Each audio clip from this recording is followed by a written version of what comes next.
I love you.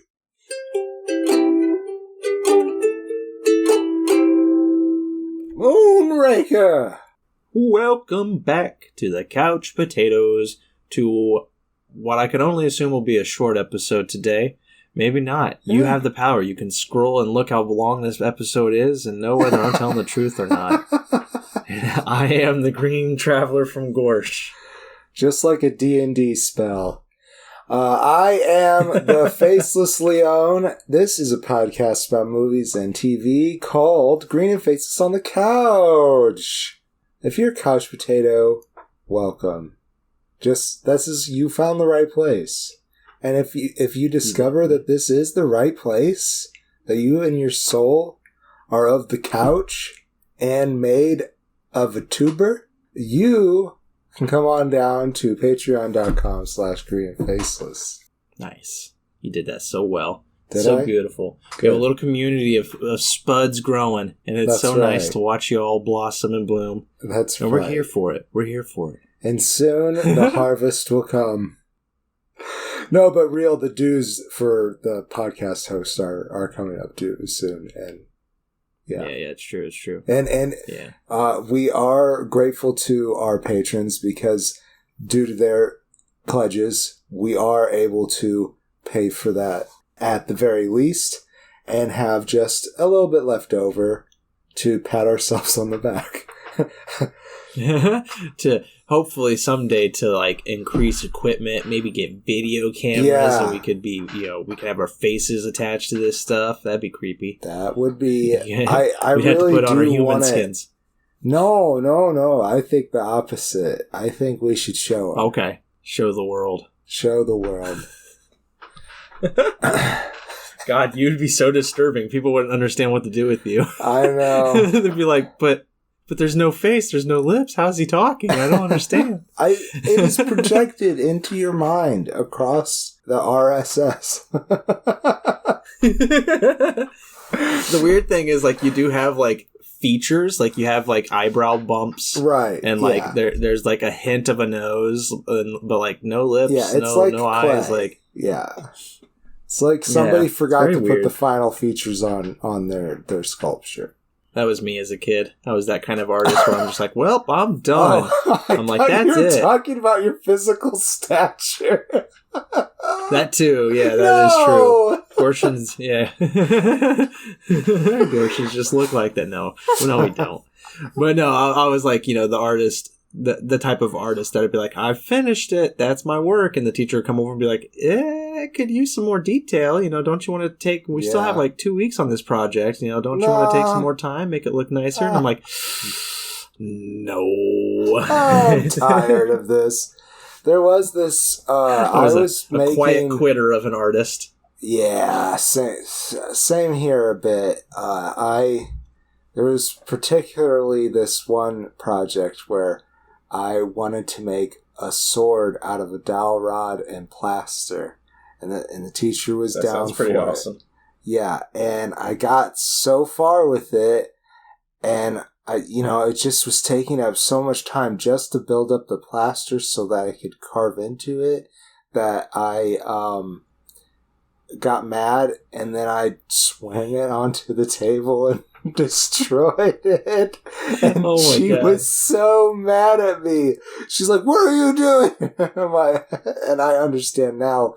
I was being rather aggressive. You were like Thomas and Mackenzie in Last Night in Soho, where she just starts tearing up her dress designs. Like, no, it's all bad. Yeah, that I did relate to that, but not necessarily the ghosts at night thing / living another person's life. Not that you remember. Not that I remember. We're here to talk about James Bond. That's right. That is what we're here to do. I forgot. I completely forgot. Specifically, we're here to talk about Moonraker. Number 11. Yeah, 11 of the Bond films. And, as Wikipedia so kindly tells me, the final film to be directed by Lewis Gilbert. It's also written by Christopher Wood. Christopher Wood sounds like a new name. I don't know if he's written... He was on the last one, I think. Oh, he did? Yeah, okay. He co-wrote the last one. That's right. Best known for the Confessions series of novels and films, which he wrote as Timothy Lee under his own name. He adapted 2 Bond novels for the screen. So this is also the last Christopher Wood written script, apparently. A lot of finals. Then all the rest of them are written by this Lee fellow. His fake name. No, this is it though. Oh, this was another very sad final. This is the final time we'll get to see Bernard Lee as M. He died of stomach cancer after this movie. Oh, darn. It's sad. I hope that didn't sound insincere. I did like him as M. You know, it's nice to have a constant. And it's still Lois Maxwell as Miss Moneypenny. And we also have Q back being, where the fuck is his name? I say it every week.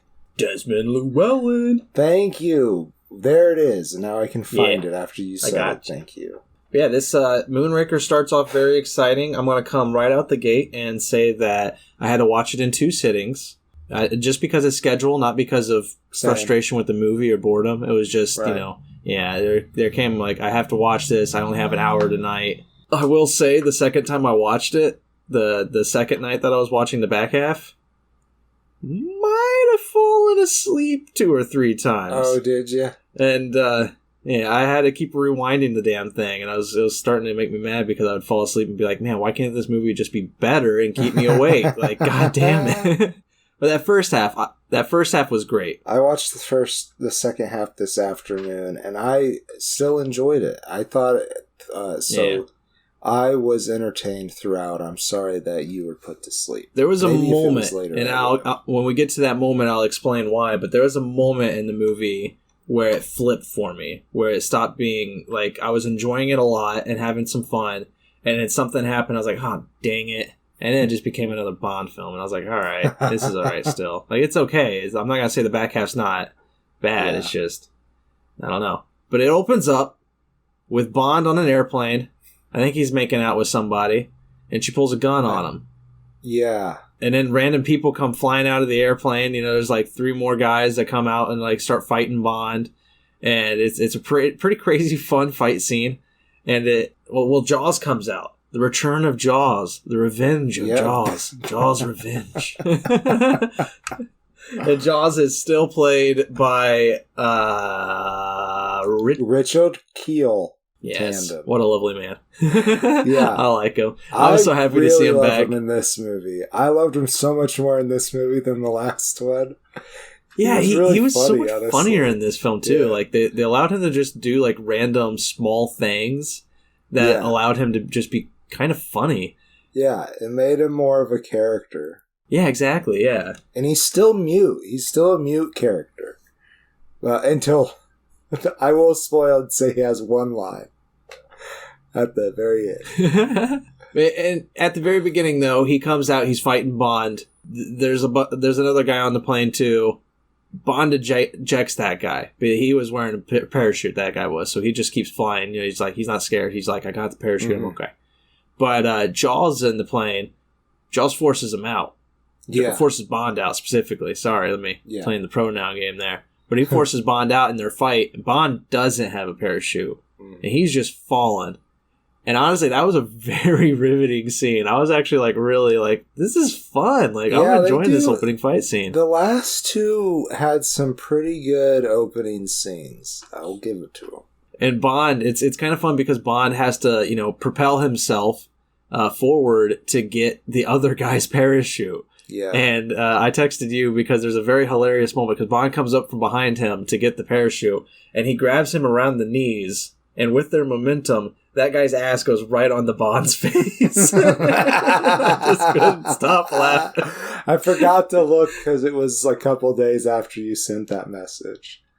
I rewound it so fast, and I was just I told Blake, when you watch it, be careful with that intro. It's really awesome, and Bond eats ass in it. And it's just so funny because that guy's face, that guy's ass just went right onto his face. And I'm just oh man, that stunt guy was fuck. I loved it.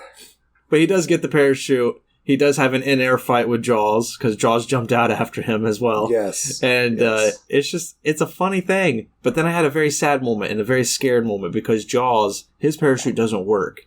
And he just goes straight through a fucking building. I thought that was it.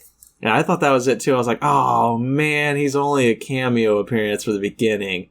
Yeah. And that's when the real movie takes off after that. You have the Bond intro. Which I tried to listen. To the song because, it's a new song made for the movie each time. Right. And the first time it played at the beginning, I swear it didn't say Moonraker, but then when they reprised it at the end, it said it like 3 times. So it was in the beginning. Okay.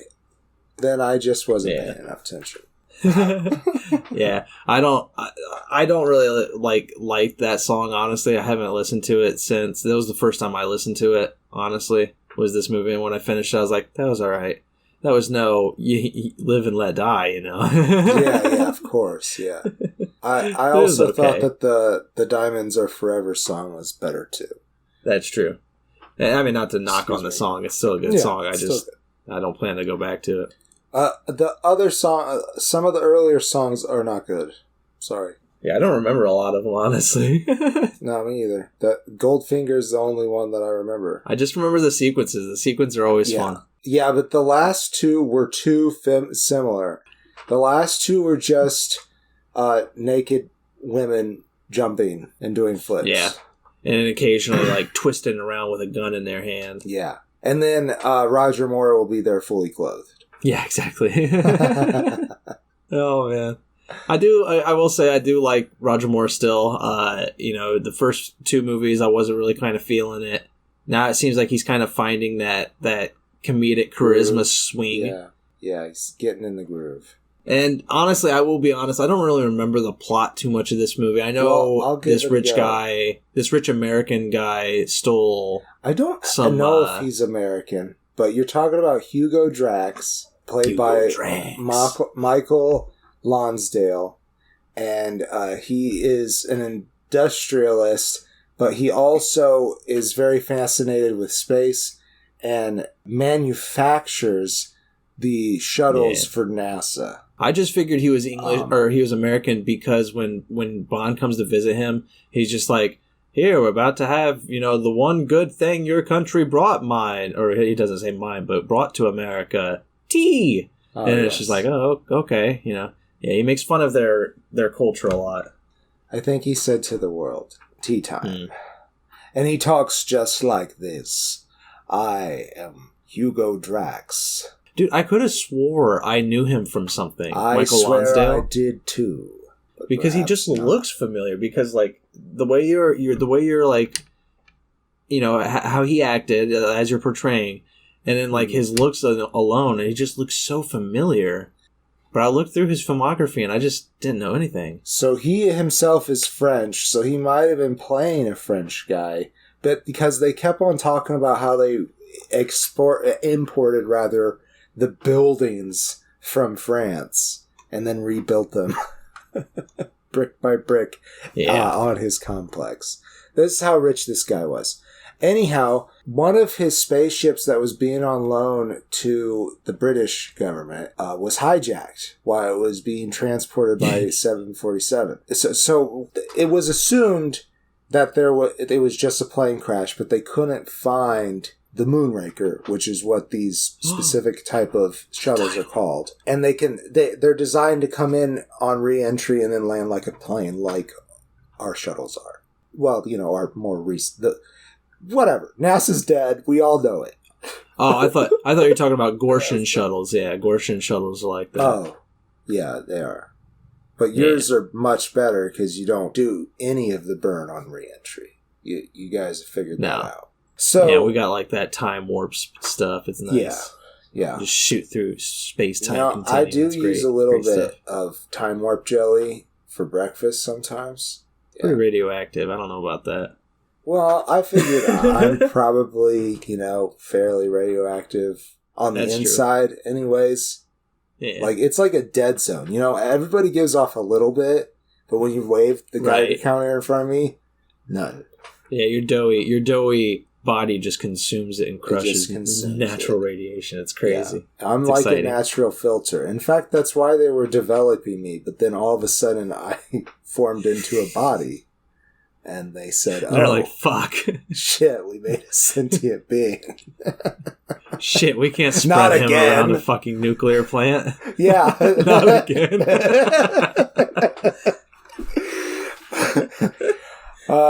Don't tell the world all the secrets. Oh, shit, all the secrets. They'll really be after us. Yeah.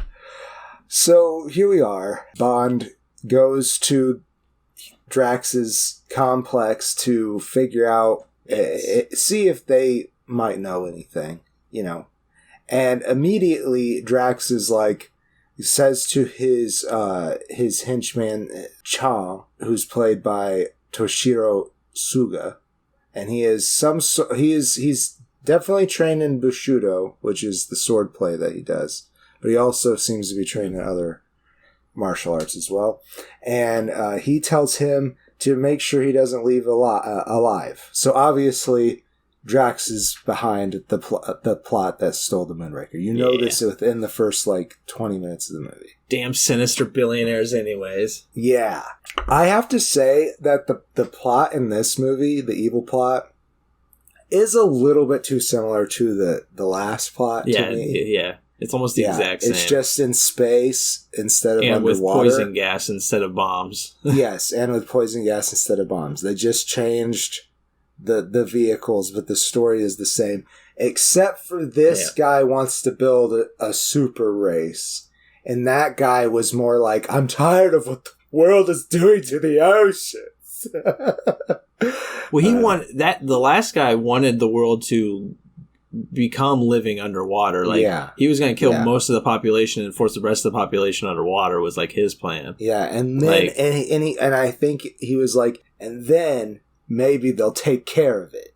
So, as I said, that kind of makes the synopsis if you listen to the last episode, but maybe that's not fair. Yeah.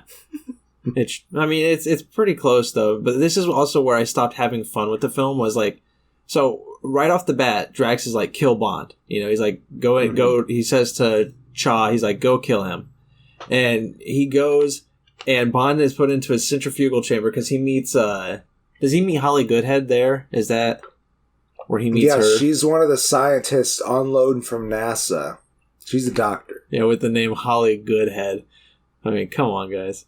I was like, I literally I was kind of, inebriated when I watched this movie, but I have one note on here that just says, Holly Goodhead? Really? Come on, guys. It's just a lazy name.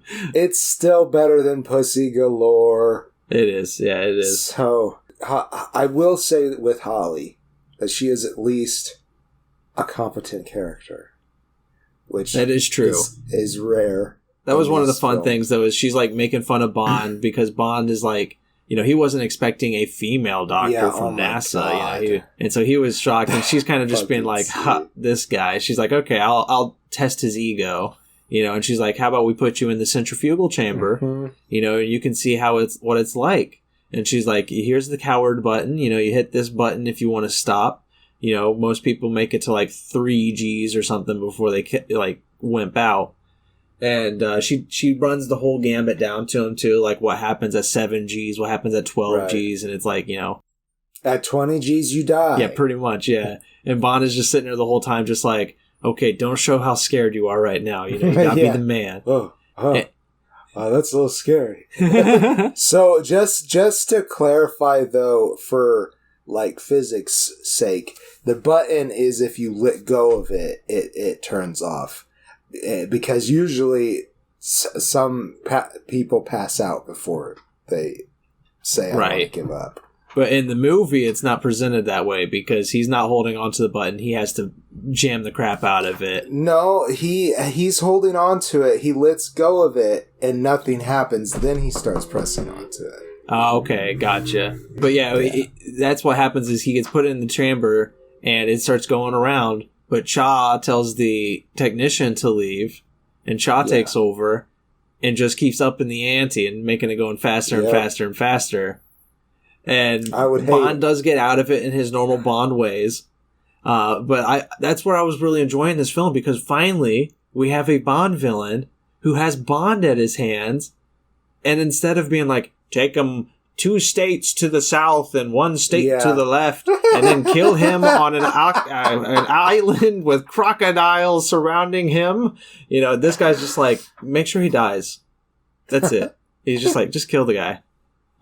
But Bond escapes, like he does. And so, that's where I was just like, all right, I like this. We have a competent villain, finally, who's actually willing to kill Bond. Cut to a couple scenes later, where Bond is on that guy's lawn again, and the guy is, like, playing sport with him. He's just like, hey, Bond, I'm out here shooting pheasant. Why don't you kill some pheasant with me, And Bond's like, all right, I guess, Meanwhile, there's a sniper up in the trees not too far away, ready to shoot Bond once Bond shoots the gun, covered up, whatever, I don't know. What happens instead is Bond kills the sniper, tosses the gun back to the villain, is like, well, I didn't miss my shot, haha, and he gets out and leaves. And that's when I started hating this film, because it was like, the Bond villain literally had the gun, and Bond still didn't do anything. Just because Bond shot the sniper, I don't understand. Just shoot Bond still. I'm pretty sure Bond handed the gun that he shot to Drax. That's what I'm saying. Yeah, Drax had 2 guns at that point. Yeah. It's just like, what are you doing, man? Just now's your chance. But he just lets Bond walk out, and then... So much for competence. Yeah, that's exactly. And Bond had seduced a woman not too long before that. Not Holly Goodhead, but another lady. And it was one of Drax's ladies. And Drax is just like, she comes up in a golf cart, and Drax is like, you helped Bond last night. I know that you helped him find blueprints or whatever. And so he sets his hunting dogs on her, and she runs away, because she sees that he's about to set loose the hunting dogs, and she runs right past the golf cart and keeps running into the woods. Just get in the fucking cart. It can go a little faster than you. Yeah. What is she thinking? I don't know, man. And she's also in heels, though I did find who she is. It is Corin Dufour, Drax's personal pilot. And it's played by Corin Clary, because she got to keep her name. Nice. Yeah, it's fucking weird. And, she did help Bond, and Bond takes, tries to take his information back to M and all of them. And that's kind of where I, stopped paying attention with this movie. The only other stuff that really excited me were when Jaws came back, because he wasn't dead, everybody. He comes back. Bond goes to Rio, I think. I think he's in Rio. He's looking for something. This movie does the exact same issue I have with all the other Bond movies, where it just hops around locations like a motherfucker. I thought it was less. I thought it was a little less. But... There's at least 4. Yeah. 4 or 5. 6 if you can count space itself. Yeah, most of them were in South America this time, though. I don't remember what's going on in Rio. I just know he comes across Jaws again, and Jaws is about to kill the lady that Bond was with.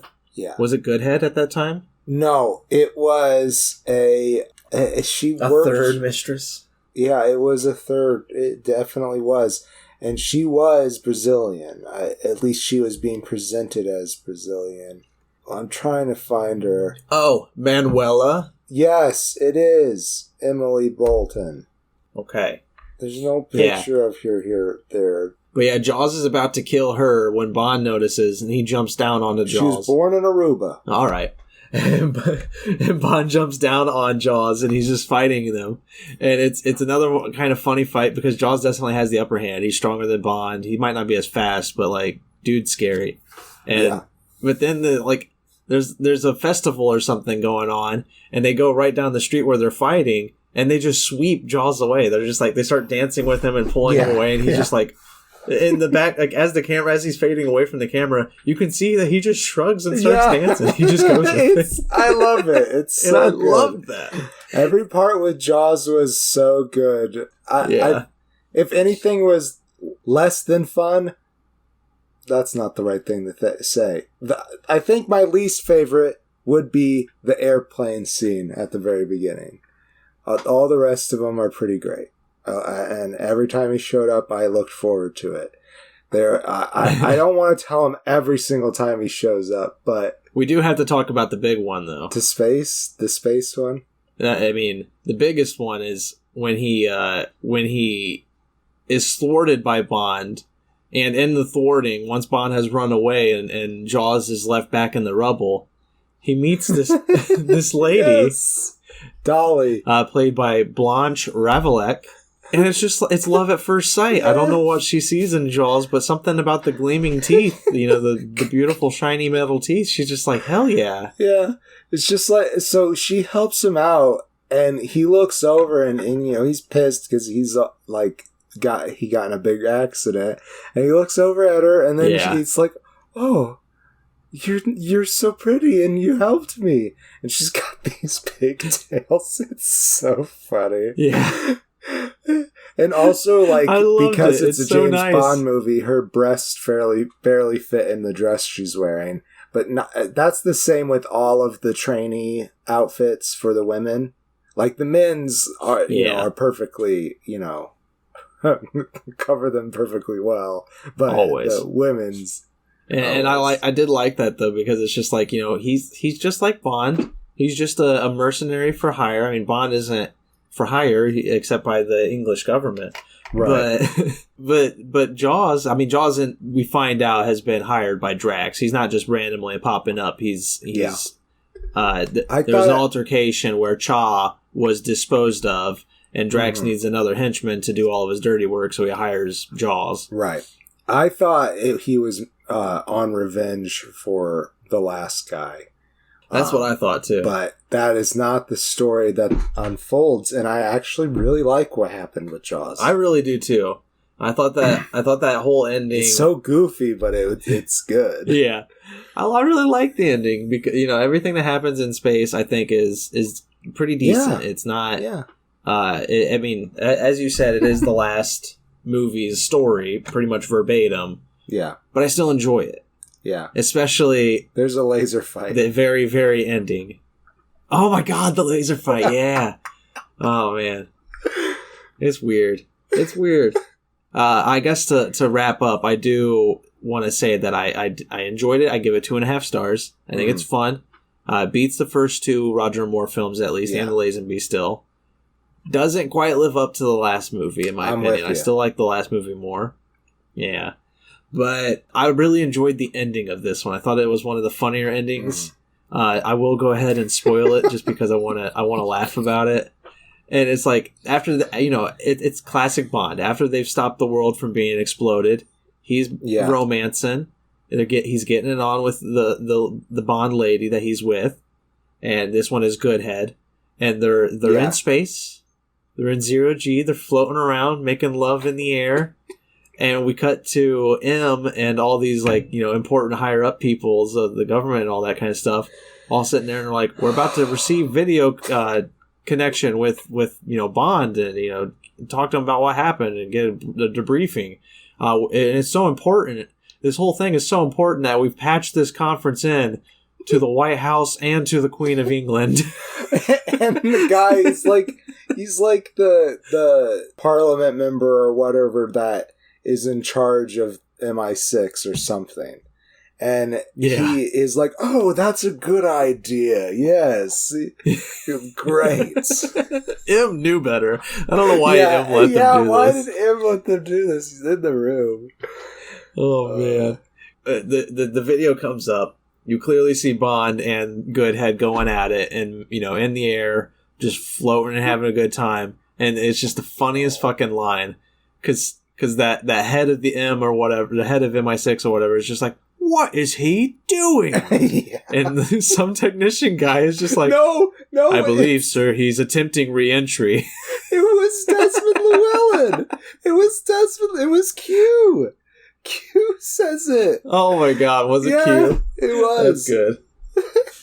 Oh man, I love it. Re-entry. He's attempting re-entry, sir. But before that happened, even M's response, he's like, "Oh, James." No, he says 007. Oh, it's good shit, man. 2.5 stars. I give it a face. It's still like, even though Holly Goodhead is a very good character and I think is sexualized less than Triple X was, she's still the only female character that has the rest of them are, they're Bond girls. And that's what people, I guess, come to these movies for. At least maybe they used to. But I'm just saying that's still all over this movie. So I can't give it more than a face, even though I thought it was really goofy and a lot of fun. It's probably I don't know if it's the goofiest one, but it's pretty freaking goofy. And Jaws is great. Goofy. And I can't believe the low ratings these have. It must be because people are like expecting this goofiness. And I don't know. Maybe because it's not exactly my genre, it makes it more watchable for me. And like I can agree with that, but at the same time, you have to remember that the ratings are coming from a time when these were coming out like once every 2 years. Like, right. They were done with it. These critics were just like, "Oh my god, this is the 11th fucking film. Stop! And this is awful. Stop it." It's so stupid. Yeah. I think once they jumped the shark and just started having more fun with it, I agree with you. That's when, for someone who doesn't like the spy films, that's when I started enjoying them more. Is when it's just absolutely ludicrous. The closer it is to Austin Powers, the happier I'm going to be. That's fair. So, did we make a show? No. No, this is not a show. This is a pile of dookie. We just talking. Well, I hope they enjoyed it anyways. Of course you did. We're always happy that you're coming back here every single Monday and Thursday or whenever we get these tossed up. And thank you so much for always listening. We're so happy to have you all. Love you. I am the Green Traveler from Gorsh. And I am the Faceless Leon. Safe travels and good night. Green and Faceless on the Couch is a proud production of FictionWorks 19. Are you a fan of the show? Feel free to contact us at greenandfacelessfans@gmail.com or visit our Patreon page at patreon.com/greenandfaceless. Don't forget to comment, like, and subscribe, or rate us on Apple Podcasts. Thank you so much for listening.